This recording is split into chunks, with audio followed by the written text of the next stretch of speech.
تقدیر کے عقیدے کے بارے میں بڑی غلط فہمی پائی جاتی ہے کہ اللہ تعالیٰ کے ہاں جب سب کچھ لکھا ہوا ہے تو اس کا مطلب یہ ہے کہ میں کوئی کام نہ کروں.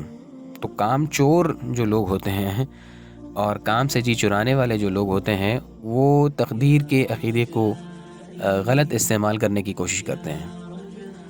تقدیر کا جو عقیدہ ہے یہ کام سے روکنے کے لیے نہیں ہے. تقدیر کام سے رک جانے کا نام نہیں ہے. تقدیر ٹھہر جانے کا نام نہیں ہے. تقدیر تھک جانے کا نام نہیں ہے. تقدیر تو کام کرنے کا نام ہے، آگے بڑھتے اور چلتے رہنے کا نام ہے. تقدیر تو نام ہے اس بات کا کہ آپ ہر بار، ہر ہار کے بعد، ہر شکست کے بعد، ہر ناکامی کے بعد نئے ارادے کے ساتھ، نئے عزم کے ساتھ اور اللہ تعالیٰ پر بھروسہ اور توکل کرتے ہوئے آگے بڑھنے اور بڑھتے رہنے کی کوشش کریں.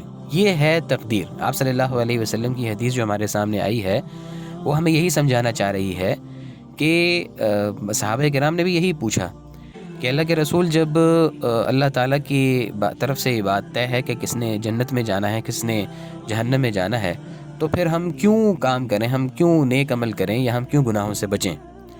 تو آپ صلی اللہ علیہ وسلم نے ارشاد فرمایا کہ یہ جو تقدیر ہے یہ تو علم الہی کا نام ہے. یعنی علم الہی میں تو یہ بات طے ہے کہ کس انسان نے آخر کار جنت میں جانا ہے اور کس انسان نے آخر کار اللہ تعالیٰ کی غضب کا شکار ہونا ہے اور جہنم میں جانا ہے. یہ تو اللہ تعالیٰ کے علم سے تعلق رکھتی ہے یہ بات. تقدیر اس بات کا نام نہیں ہے کہ آپ کام چھوڑ کر بیٹھ جائیں، آپ تھک ہار کر بیٹھ جائیں، آپ ٹھہر جائیں. تقدیر اس بات کا نام نہیں ہے، بلکہ آپ صلی اللہ علیہ وسلم فرما رہے ہیں کہ ہر انسان کے لیے اللہ تعالیٰ نے وہ کام ہی آسان کر دیا ہے جس کام کے لیے اللہ تعالیٰ نے اسے کوئی گویا کہ پیدا فرمایا ہے. تو جس کام کے لیے انسان پیدا ہوا ہے، اختیار کے ساتھ پیدا ہوا ہے. اگر انسان ایک پیر اٹھانا چاہے تو وہ اٹھا سکتا ہے. ہاں، دوسرے پیر کا نہ اٹھا سکنا یہ انسان کو بتاتا ہے اللہ تعالیٰ کی قدرت. باقی پہلے پیر کا اٹھا لینا، جیسے حضرت علی رضی اللہ تعالیٰ عنہ سے کسی نے پوچھا، کل بھی یہ اس مقولے کی بات آئی تھی کہ حضرت علی رضی اللہ تعالیٰ عنہ سے کسی نے پوچھا کہ انسان کتنا با اختیار ہے اور کتنا بے اختیار ہے. تو حضرت علی نے فرمایا، دیکھو ایک پیر اٹھانے کا تو مجھے اختیار ہے کہ میں ایک پیر اٹھا کر کھڑا رہوں اور اپنی جگہ پر ثابت قدم رہوں، لیکن دونوں پیر ایک ساتھ اٹھا لوں اور میں انہیں اٹھائے رکھوں، اس بات کی مجھے قدرت نہیں. تو جتنا اختیار اللہ تعالیٰ نے انسان کو دیا ہے اتنے اختیار کے مطابق انسان کام کرنے کا مکلف بھی ہے. دنیا اور آخرت دونوں جگہ یہی قانون، دنیا اور آخرت دونوں جگہ اللہ تعالیٰ نے نتیجے کو انسان کی کوشش سے وابستہ کر دیا ہے. جتنی کوشش ہوگی، جیسی کوشش ہوگی ویسا ہی نتیجہ ملے گا، دنیا میں بھی اور آخرت میں بھی. یہاں بھی اللہ تعالیٰ نے کوشش کے ساتھ نتیجے کو وابستہ کیا ہے اور وہاں آخرت میں بھی اللہ تعالیٰ نے کوشش کے ساتھ ہی نتیجے کو وابستہ کیا ہے. ایک ہمارے ساتھی ہیں محلے کے، وہ ایک دن ہمیں کہنے لگے کہ مفتی صاحب، میں نے کافی جگہ ملازمت کی کوششیں کی ہیں، بے روزگاری کا زمانہ ہے، کافی لوگ بیچارے پریشان ہیں. وہ کہتے ہیں میں نے کافی جگہ روزگار کے لیے کوشش کی ہے، جگہ جگہ میں اپلائی کر رہا ہوں لیکن نوکری نہیں مل رہی ہے، میں کیا کروں؟ تو مطلب کیا یہ تقدیر کا فیصلہ ہے کہ نوکری نہیں مل رہی ہے تو کیا میں اب چھوڑ دوں؟ میں نے کہا نہیں، چھوڑنا نہیں ہے. تم ایک کام کرو، پھر اپلائی کرو. اگر کوئی ملازمت کا موقع آ جاتا ہے تو پھر وہاں بھی اپلائی کر دینا.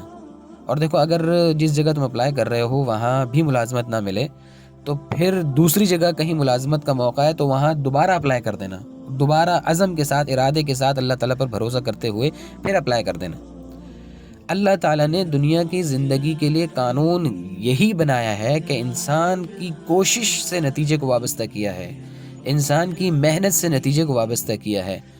اوپر سے اللہ تعالیٰ کا فضل ہو جائے وہ ایک ایکسٹرا آرڈنری چیز ہے، غیر معمولی چیز ہے. ورنہ جو عام قانون ہے وہ یہی بنایا ہے کہ انسان کی جیسی کوشش ہوگی ویسا انسان کو نتیجہ ملے گا. اگر اللہ تعالیٰ چاہتے کہ انسان بھی سارے کے سارے فرشتوں کی طرح اللہ تعالیٰ کی عبادت میں مصروف رہتا، کوئی سجدے میں مصروف رہتا، کوئی قیام میں مصروف رہتا اور کوئی رکوع میں مصروف رہتا، کوئی کھڑا رہتا اللہ کے سامنے زندگی بھر، اور انسان کی جو خوراک کی ضروریات ہیں، غذا کی جو ضروریات ہیں، کھیتی خود اگ جاتی، پھل خود، درخت خود اگ جاتے، پھل اس میں خود لگ جاتے، اور اللہ تعالیٰ یہ بھی کرنا چاہتے تو کر سکتے تھے کہ انسان کو ان چیزوں کی کھانے پینے کی بھی ضرورت نہ ہوتی، انسان کی ضروریات ویسے ہی کھانے پینے کی ضروریات خود بخود پوری ہو جاتی اور انسان کو کوئی کوشش کی ضرورت نہ ہوتی، کوئی محنت کی ضرورت نہ ہوتی، تو اللہ تعالیٰ ایسا کر سکتے تھے. لیکن اللہ تعالیٰ نے ایسا نہیں کیا ہے اور مجھے اور آپ کو ایک اصول سمجھایا ہے. دنیا اور آخرت دونوں کی جو زندگیاں ہیں، دنیا کی بھی زندگی اور آخرت کی زندگی، دونوں زندگیوں کا اللہ تعالیٰ نے مجھے اور آپ کو ایسنس سمجھایا ہے. دنیا اور آخرت دونوں کی زندگی کی نیچر اور حقیقت سمجھائی ہے. دنیا اور آخرت دونوں جگہوں میں اللہ تعالیٰ نے انسان کے لیے جو قانون بنایا ہے وہ سمجھایا ہے کہ بھائی جو کوشش کرے گا اسے ملے گا. کوشش رک گئی تو ملنا بھی رک جائے گا. کوشش کرنے سے نتیجہ ملے گا، کوشش رک گئی تو نتیجہ بھی رک جائے گا، نتیجہ بھی نہیں ملے گا. اور اللہ نے فضل فرمایا. وہ ساتھی کچھ عرصے پہلے انہیں نوکری مل گئی اور ایک دفعہ ملاقات ہوئی تھی تو انہوں نے کہا کہ مفتی صاحب آپ نے، اللہ آپ کو جزائے خیر دے، بڑا آپ نے میرے لیے مجھے بہت اچھا مشورہ دیا تھا اور مجھے اب جو ملازمت ملی ہے وہ وہی ملازمت ہے جو کہ کبھی میرا ڈریم ہوا کرتی تھی، میرا خواب ہوا کرتی تھی. مجھے میرا خواب پورا ہو گیا. جو ملازمت مجھے ملی ہے وہ تو میری ڈریم جاب تھی، وہ تو میرا خواب پورا ہو گیا ہے.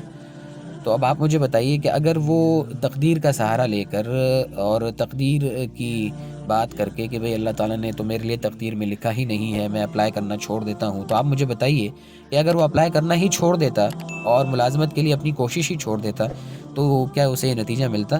کیا اسے اپنی یہ ڈریم جاب اور جس ملازمت کا اس نے خواب دیکھا تھا یہ کبھی مل سکتا تھا؟ ہرگز نہیں مل سکتا. تو تقدیر کے عقیدے کو غلط استعمال نہیں کرنا چاہیے، اسے مس یوز نہیں کرنا چاہیے. دنیا اسباب اور نتائج کا نام ہے بھائی، دنیا اسباب اور نتائج کا نام ہے.